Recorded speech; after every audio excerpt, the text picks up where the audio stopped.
अगर कोई इंसान मर जाए और उसे मारने वाला कोई भी दोषी ना निकले तो सजा किसे मिलेगी?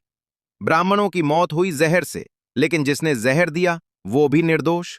और जब यह मामला पहुंचा यमराज के दरबार में तो जो फैसला आया वो आपकी सोच बदल देगा। एक समय की बात है, एक प्रतापी राजा था, धर्मप्रिय, दानी और न्यायप्रिय। उसने अपने राज्य में एक विशाल ब्राह्मण भोज का आयोजन किया। सैकड़ों ब्राह्मण आमंत्रित किए गए। महल में उत्सव जैसा माहौल था। रसोई में तरह तरह के पकवान बन रहे थे। उसी रसोई के पास एक पेड़ पर एक जहरीला सांप बैठा था। तभी एक बाज उस सांप को पकड़कर उड़ने लगा। संघर्ष में सांप के मुंह से कुछ जहर की बूंदें नीचे गिर गईं और वो बूंदें सीधे उस भोजन में जा गिरीं जो ब्राह्मणों के लिए बनाया जा रहा था। किसी को कुछ पता नहीं चला। भोजन परोसा गया। ब्राह्मणों ने श्रद्धा से भोजन किया। लेकिन कुछ ही देर बाद ब्राह्मणों की तबीयत बिगड़ने लगी और देखते ही देखते सबकी मृत्यु हो गई। पूरा महल सदमे में था।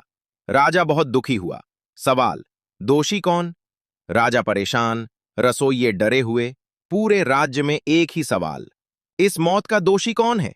राजा, रसोइया, सांप या वो बाज?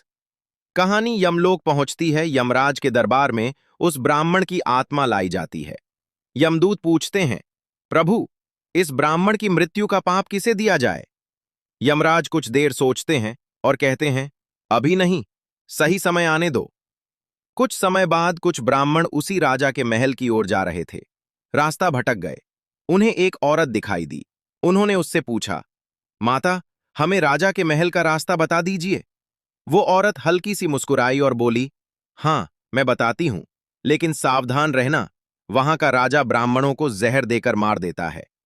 तभी यमराज गंभीर स्वर में कहते हैं, राजा नहीं, रसोइया नहीं, बाज नहीं, सांप भी नहीं, दोषी है वो औरत।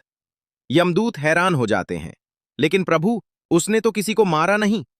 राजा निर्दोष था, सांप निर्दोष था, जहर भी एक संयोग था, लेकिन जिसने बिना सच जाने दोष लगाया और जिसने दूसरों की मौत में खुशी महसूस की, पाप उसी के हिस्से में गया। क्योंकि कर्म सिर्फ वो नहीं होते जो हम करते हैं, कर्म वो भी होते हैं जो हम सोचते हैं, जो हम महसूस करते हैं। याद रखना, दूसरों के दुख में अगर आपको खुशी मिलती है तो आपकी सजा तय हो चुकी है। इंसान अपने कर्मों से नहीं, अपने इरादों से पापी बनता है। मनुष्य सोचता है कि कर्म सिर्फ हाथों से होते हैं, लेकिन सच ये है, कर्म 3 प्रकार के होते हैं। पहला जो तुम करते हो, दूसरा जो तुम बोलते हो और तीसरा जो तुम सोचते हो।